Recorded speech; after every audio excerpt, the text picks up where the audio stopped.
Inter Miami ইতিহাসে প্রথমবারের মতো MLS কাপের ফাইনালে পৌঁছেছে। আজ সকালে অনুষ্ঠিত ইস্টার্ন কনফারেন্সের ফাইনালে তারা নিউ ইয়র্ক সিটি FC কে 5-1 গোলে হারিয়েছে। এই ম্যাচে আলো পেয়েছেন আর্জেন্টাইন ফরওয়ার্ড তাদেও আয়েন্দে, যিনি হ্যাটট্রিক সম্পন্ন করেন।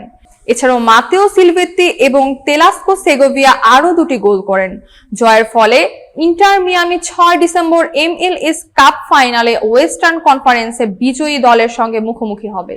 ম্যাচের সংক্ষিপ্ত বিবরণ: 14 মিনিটে সার্জিও বুস্কেটসের দারুণ পাস ধরে আয়েন্দে প্রথম গোল করেন।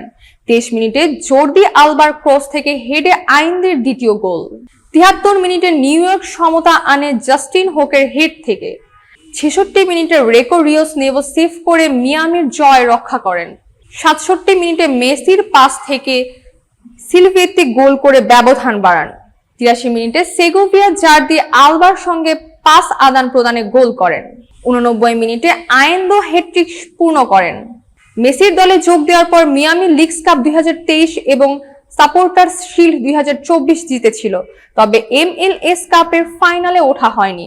এবার সেই অপেক্ষা শেষ এবং এখন লক্ষ্য মেলানো MLS কাপের শিরোপা।